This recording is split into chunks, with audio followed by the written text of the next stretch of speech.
What's going on, everybody? Welcome to the Wreck Nation. And listen, right now we are back with some more of the Fat Electrician. This time, most comical invasion ever. How America captured Guam without landing a single shot. I'm here for it. Guys, I'm absolutely loving this Fat Electrician deep dive that we're doing. And we still have yet to get to Battle 360. That'll be on the channel soon. I feel like it's on a pedestal. I don't know why that's my Mount Everest. I don't get it.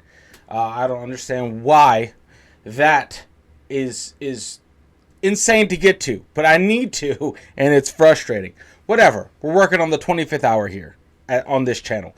So guys, much love. Make sure you like, comment, subscribe for more of this type of content. Remember, it's not just going to be Fat Electrician content. There's going to be other military videos on the channel. Probably Monday, Wednesdays, Fridays, and Sundays. So just letting you guys know. Anyway, without any further ado, let's bring up Nick and let's see what he's got for us today. Let me make sure this is a little bit bigger. Because I know, guys, I know most of us watch these kind of videos on our phone. So, you know. All right, here we go. Ready? 3, 2, 1. Let's go, guys. Most of my videos are done on stories that I think would make great movies, and this one's really no different, except this one should be a Mel Brooks style comedy. No way.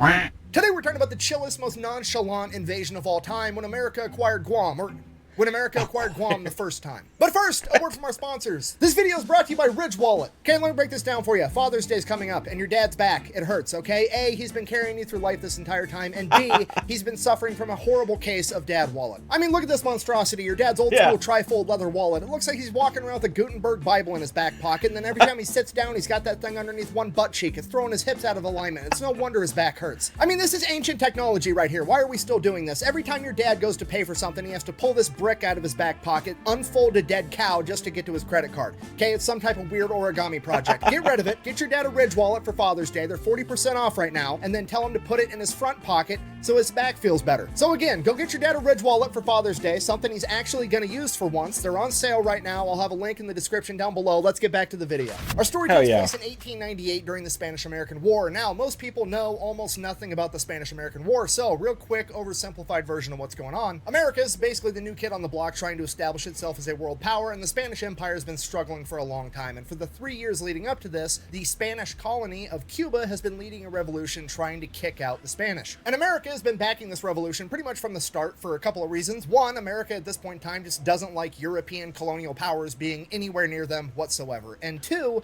if they can beat up on the Spanish and make them kind of forfeit their empire, hopefully it'll create a power vacuum and America can fill that, thus becoming a world power. Because of that, America starts sending warships over to Cuba to protect American interests, aka they were probably giving a bunch of guns and ammo to the Cuban revolutionaries to fight off the Spanish. Then on February 15th, 1898, a US warship, the USS Maine, blows up inside the harbor in Havana, killing 268 American sailors and sinking to the ocean floor. Now, as we all know, this is like the biggest cardinal sin on the planet, fucking with America's boats. The problem is, we don't know who fucked with the boat, necessarily. So the US government and the US media get together and they're like, well, if we don't actually know who did it, we're just going to blame it on whoever is most convenient for us, that being the Spanish, because we want to go to war with them. So that's what they do. The US media pushes it out to the American people that the USS Maine was sunk by the Spanish. The American people are now pissed off, and now America declares war on Spain. Now, to be completely fair, the sinking of the USS Maine is still controversial to this day. It has been investigated and studied and theorized to death at this point. I think the Spanish government, the American government did investigations right after it happened. The American government then did another investigation like 10 years later. Then they did another investigation in the 1970s, and then National Geographic's done an investigation. And it all comes down to nobody actually knows what happened, but there's two going theories. Theory number one, and the one that I believe in the most, is that it was an internal explosion, meaning that it was more than likely an accident, and the American government just took advantage of the accident as an excuse to enter the war. Yes, so 100%.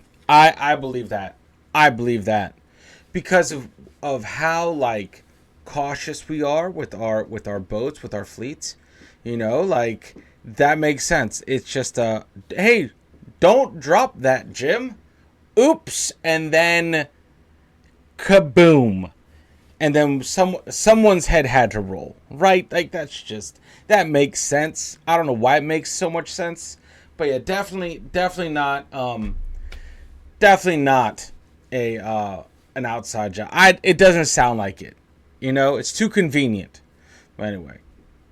Why believe that? Well, it's Occam's razor. The simplest answer is probably the correct answer. The USS Maine is a coal-burning ship. Coal is combustible, and it emits methane, which is a flammable gas, and it's also full of black powder to be able to shoot the guns, and it's parked inside of a port of a country that is world-renowned for its cigars, okay? It's probably one big accident, and the crew fucked up, blew it up. Now, theory number 2, and this is where all the conspiracy theories come in. It was an external explosion, meaning that it had to have been an underwater mine, meaning that somebody had to have deliberately blown up the USS Maine. Now, there's 3 parties involved, and it would have had to have been one of those 3, obviously, right? It A, was Spain blowing up an American ship for supporting the Cuban Revolution. It B, was the Cubans knowing that America would assume that it was Spain so that America would join in and help them in the revolution. Or C, it was America blowing up its own ship in a false flag operation to have an excuse to enter the Spanish-American War. Wow. Now, out of those 3, obviously, A, the Spanish did it, is what the American government went with at the time, you know, so they could enter the war because they wanted to, basically using it as an excuse, or maybe they actually thought that, who knows. B, nobody actually really believes the Cubans did it, that's just, I don't know, like an offshoot theory. C, that America launched a false flag operation is a very trendy conspiracy theory that all kinds of people, including history teachers that I have had,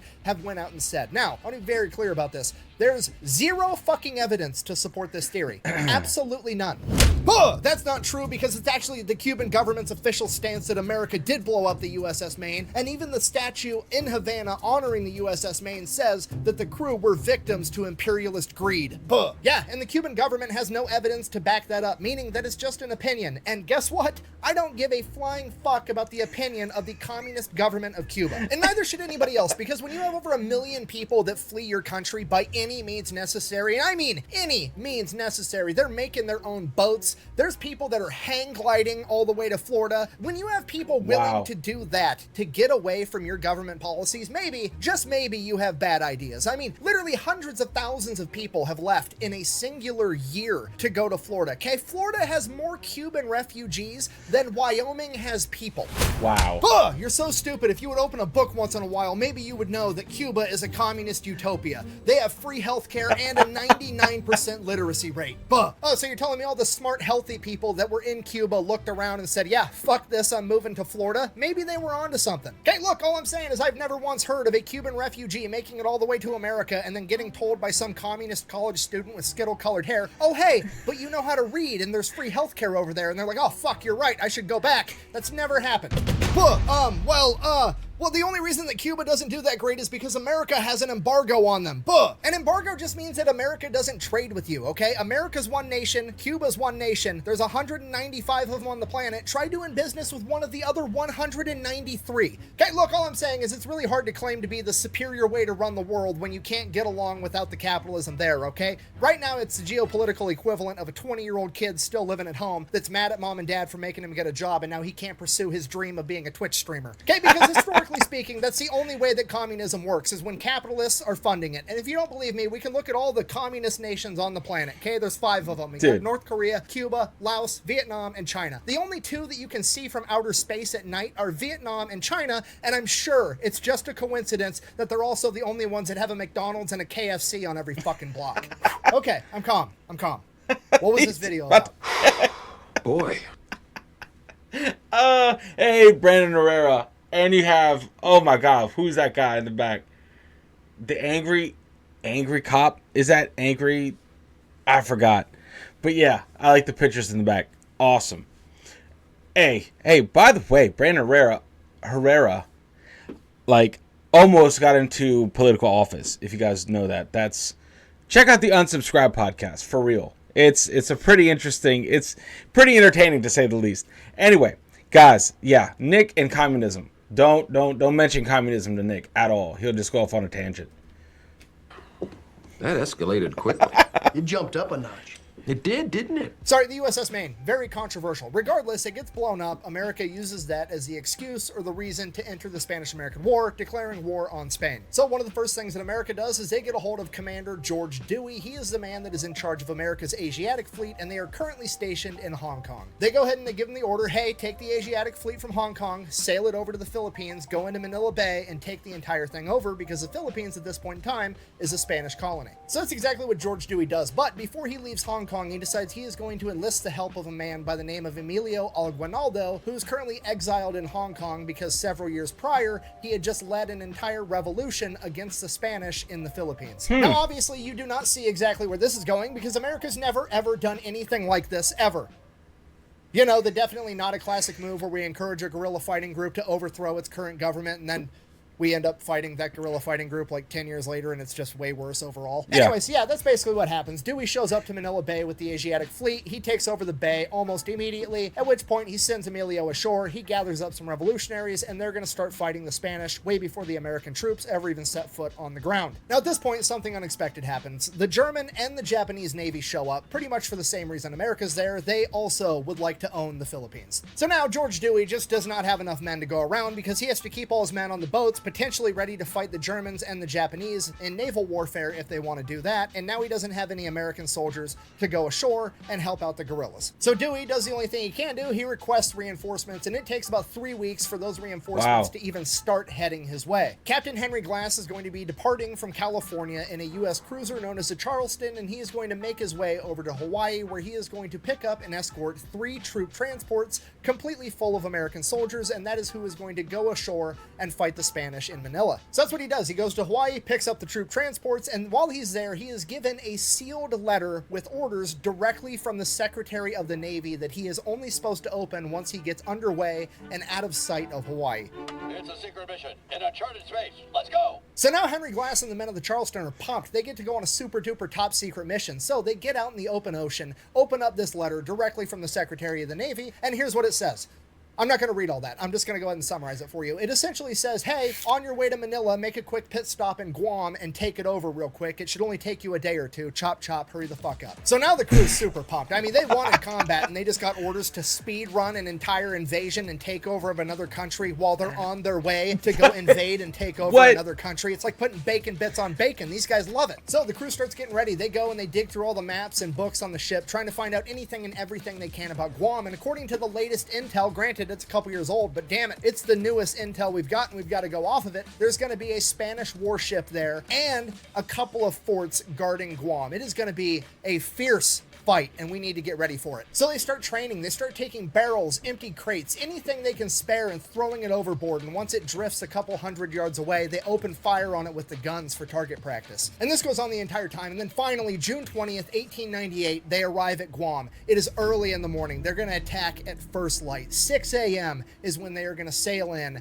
and launch their assault. So it's early morning. It's foggy. The whole crew's on edge. They're ready for combat at any moment. And they're just coming up on Guam and they're coming up on Guam. And finally, through the fog, they can make out a ship. It's got to be the Spanish warship, right? It's guarding Guam, and they get closer and closer. And right as they're about to open fire on this ship, it's a Japanese merchant vessel. Okay, that's weird, but I mean, what are you going to do? Just keep advancing, I guess, right? That ship and those forts got to be in there somewhere. So they keep advancing through the fog, and they keep advancing, and they keep advancing. And finally, they start to see the silhouette of one of the forts off in the distance through the fog. But the problem is the fort is built directly onto a cliff face, and it's so high that the guns on the ship aren't going to be able to actually fire at it. Well, now we've got a fucking problem because the sun is fully out, and this fog is getting thinner and thinner by the second. So we're going to have to haul ass and try to get out of range of this fort as soon as possible. So that's what they do. They haul ass through this fog trying to get out of range of this fort, and they do it. They don't get fired on a single time. They made it through. Hooray. So now it's like broad daylight out, and they roll up on this second fort. And this fort, they're going to be able to hit with the guns. It's finally go time. We get to show off our expert marksmanship. So they roll up, and they just start bombarding this fort with fire. They shoot at this fort like 13 times, missed every single time, and they got 0 return fire from the fort. The entire crew is just completely confused. What the fuck is going on? I come here for a shootout, right? You don't be go get up. Go off. A shootout, right, is a fucking shootout! So everybody looks at the captain like, Captain Glass, what are we going to do? And he's like, I don't know. I guess we'll get ready to go ashore and take over Guam on foot. I guess nobody wants to fight us on the water, apparently, so start getting the whaling boats ready, get your kit on, we're gonna go do this. So that's what they do. The whole crew starts getting ready, and while they're getting ready, they start to notice that there's a bunch of people amassing on the beach that they need to go to. So they're like, oh shit, this is gonna go down. We're gonna get in a fight on foot on this beach. Fucking, it's go time. So they're getting their guns and their kit ready. You know, the intro scene to every military movie ever right before the big mission is going on at this exact moment. And right then, a little tiny boat full of a bunch of Spanish guys rolls up and boards their ship. And the first thing the Spanish guys say are, hey, sorry we didn't return the salute. We didn't have any black powder or guns ready to do that. And the Americans are like, what?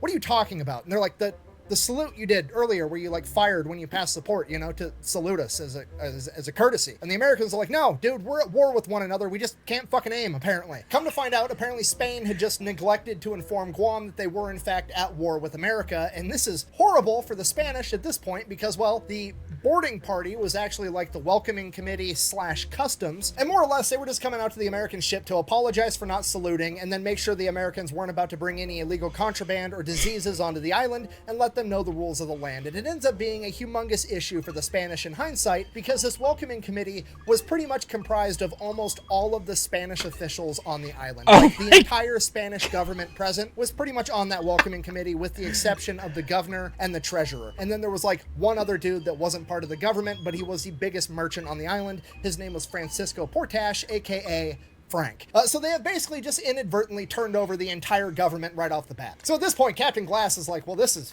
fucking perfect. And he picks like the two lowest ranking guys, writes a letter to the governor and is like, hey, surrender. I've captured all of your government officials and I have more men than you do. Why don't you just go ahead and call it a day? We don't need any violence whatsoever. They go off and they're going to hand deliver that letter to the governor. So while they're going to deliver that letter, the other ones are still talking with Captain Glass, and come to find out, Frank the merchant is actually an American. He was born in Spain.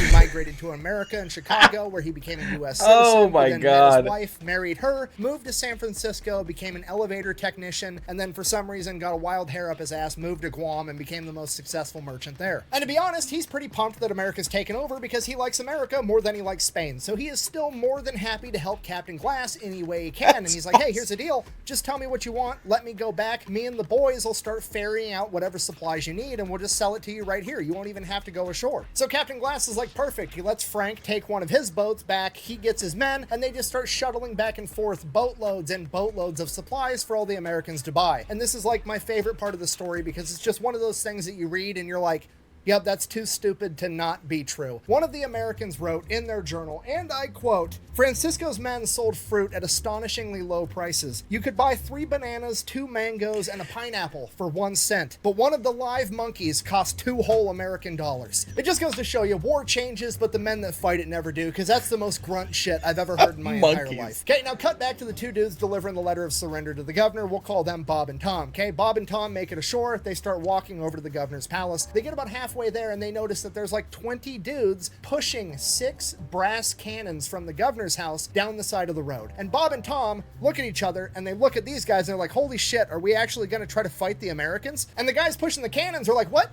No, we're just bringing these over from the governor's palace so we can return the salute to the Americans. And Bob and Tom are like,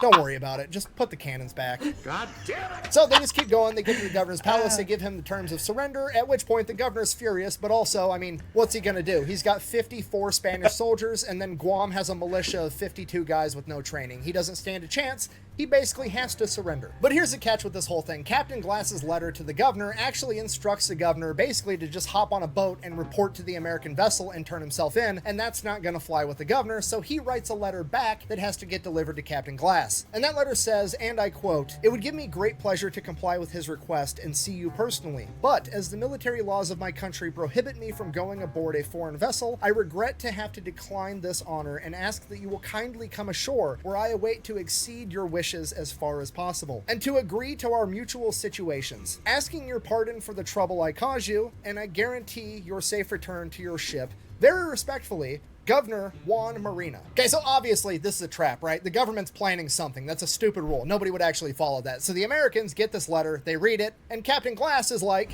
"It's undoubtedly a trap."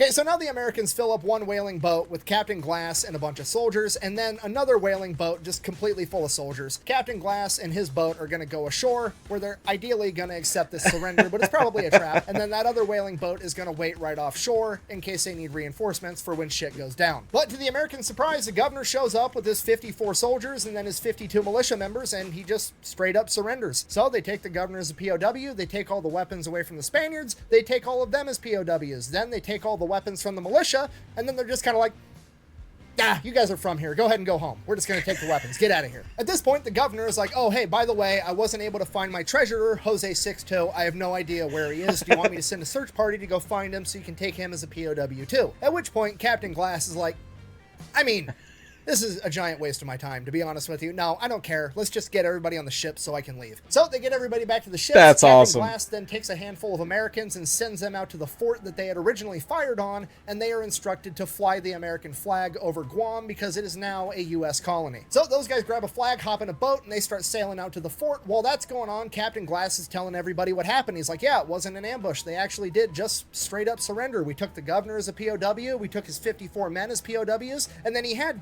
52 militia members, but they were from Guam, so we just took their weapons and let them go home. At which point, one of the original guys from the welcoming committee, you know, the Spanish government, hears that, and he's like, whoa, whoa, whoa. Technically, I was born here. I'm super duper Spanish, but I was born in Guam. Can I go home too? At which point, Captain Glass is like, yeah, fuck it, why not? Go ahead. Then Captain Glass looks over to Frank, the merchant, who's still there trying to sell as much stuff to the Americans as possible before they leave, and he's like, Frank, you're technically the only American here. I'm not going to leave any of my guys behind to run this place, so you're in charge, I guess. Now get off my boat and take not Spanish Guam guy with you. So Frank, his men, and the government official dude that's apparently from Guam all hop in their little boats and they go back over to Guam. By this point, the Americans have the flag flying over the fort. Captain Glass orders them to fire the cannon as a salute, and then the Americans start lowering the flag. And Captain Glass is like, these idiots are going to take the flag back with them, and we're going to colonize an entire island, and then we're not even going to leave a flag there so nobody knows that it's our territory. A little while after that, the American detail shows back up in their whaling boat with the American flag in hand, at which point Captain Glass is like, why? Why on earth would you take the flag down? And they're like, oh shit, I didn't even think about that. You want us to run back over there and hang it up? And Captain Glass is like, no, I don't. Just get in the ship, we're leaving. Just the complete dad energy of like, no, get your ass in the car, we're going to Manila. And that's it, they bounce. Just the most nonchalant, ridiculous invasion / capture of any territory ever. Okay, zero bloodshed. The Americans rolled up, captured the entire government, captured the entire military, put nobody else back in charge other than some random dude claiming to be an American that's named Frank, and then they didn't even give him like documentation or anything, just literally gave him the verbal, hey, you're in charge now. So Frank is literally just showing back up on the beach in a boat being like, hey, the teacher said I get to be the line leader, motherfuckers. Beautiful morning. Keep it running. Okay, if you're not picking up what I'm putting down, I'm trying to tell you that I believe this is the first time that America created a gigantic power vacuum and then just left it completely unsupervised. But not to worry, I'm almost positive that America is going to learn from this mistake the first time and will never ever do it again. You will be punished for your decadent ways on the first day of Radaman. You... wait a minute, did I just say, what did I say, Radaman? Blah, blah, blah, blah. Okay, for real though, I need you guys to fully grasp how crazy this situation is for Guam, okay? Imagine that you woke up tomorrow and the American government was gone. The cops, gone. The military, gone. Nobody knows what happened, and there's just one dude named Frank that said, hey, Joe Biden put me in charge. Fucking what? What's your response to that, sir? You know what? No, I'm going to be optimistic. This is going to go great. This is a recipe for success. So Captain Glass and the Americans make their way over to Manila. They're going to reinforce Dewey. They show up, and honestly, they're probably not even really needed as far as overthrowing the Spanish goes, because Emilio went ashore. He started an entire revolution all over again, and they have been laying siege to Manila for weeks at this point. So the Spanish government knows that they're going to have to surrender. There's no way they can win this now, but they would way rather surrender to America because America is a world power, and they don't want to have to surrender to a local revolution because that would be bad for their colonial empire street cred. So the Spanish leadership of Manila goes to Admiral Dewey and they're like, hey, hear me out. We want to surrender just to American forces, so we have to get in a battle with just American forces. We're proposing that we have a fake mock battle for funsies. We'll like choreograph it. We won't load our guns. It'll just be for show, and we'll surrender only to American forces and keep our reputation intact, and you guys get to take over Manila. What do you say? The Americans obviously agree because not dying is cool, and that's what they do. They have this enormous mock battle, and nobody has loaded guns, and obviously nobody told the guerrilla fighters because, well, that was the entire point, and then some of them joined in, and their guns definitely were loaded, and 49 Spanish soldiers ended up getting shot, and then the Spanish started returning fire because they didn't know what was going on, so then 6 Americans got shot and killed. But other than that, the mock battle was kind of successful, I guess. Yeah, I stabbed a man in the heart. I saw that. Break. Brick killed a guy. Horses and a man on fire. So the Spanish surrendered, America takes over Manila, and the Spanish-American War would be concluded in December of 1898, and that would end with America now having Guam and Puerto Rico as colonies, and then they would also purchase the Philippines from the Spanish for $20 million. And needless to say, Emilio Aguinaldo, the Filipino revolutionary, is fucking furious, you know, by the whole lack of Filipino independence and whatnot. Understandably so. Which pretty much immediately leads into the Philippine-American War that started like a month later in February of 1899, and the whole thing is just a timeless American classic. America gets guerrillas to do the dirty work for them, guerrillas overthrow government, now America has to fight the same guerrillas. It's history repeats itself. Tale as old as time. Focal point of the story, Guam. Last time we heard about them was June 21st, 1898, when Henry Glass left. Nobody's been there since, okay? An American vessel finally pulls up on January 1st, 1899. And when the Americans got there, the island was literally on the brink of civil war. Like, they were standing there with guns ready to open fire on one another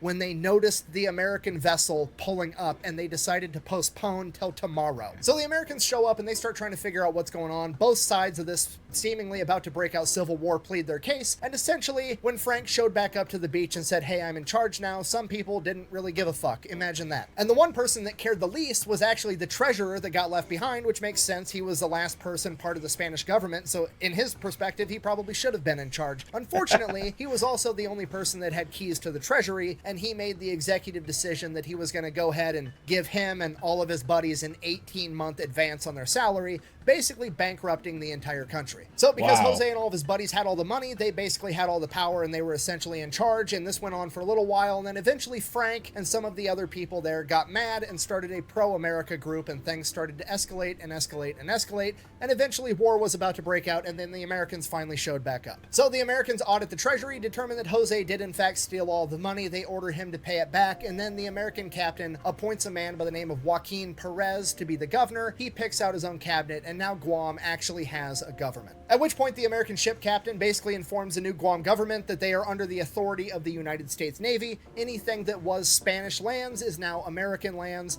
and other than that, here's your American flags, we're gonna fucking dip out. And then the Americans left again. They don't hear anything for a couple more months, then randomly another American ship shows up, but they go to check him out. He's just there to pick up coal. He picks up some coal, he leaves. A couple more months pass, nothing exciting happens, and then one day a Spanish military ship shows up, and this is where the pucker factor kicks in, because the Americans took all the weapons and the people of Guam can't defend themselves, so basically they're just gonna have to switch flags again. But to their surprise, the Spanish actually didn't want to try to take over Guam again. They were just there to pick up some of their military equipment, and they had permission from a U.S. Army general, at which point the new government of Guam goes, oh, that's unfortunate because we are directly under the authority of the U.S. Navy. I don't give a fuck about the U.S. Army. Get off my island. And that's it. They kick the Spanish off their island and don't let them take their stuff back. And then finally in August of 1899, another American ship shows up. The captain of that ship declares himself the military governor of Guam, and from that point forward, Guam is basically administered as if it were a U.S. warship. There is a captain in charge. He has a crew stationed with him there, earning it the nickname the USS Guam, and it would remain functioning in that fashion until 1941.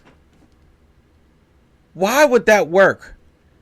That works. I feel like that works really well. When I it don't was know. attacked by the Japanese during World War II, and then America would reclaim it in 1944, thus adding yet another reason as to why you do not fuck with America's boats. Thank That's you for crazy. watching. The best way to support the channel That's is to go buy some merch. what a ride, dude. Quack bang.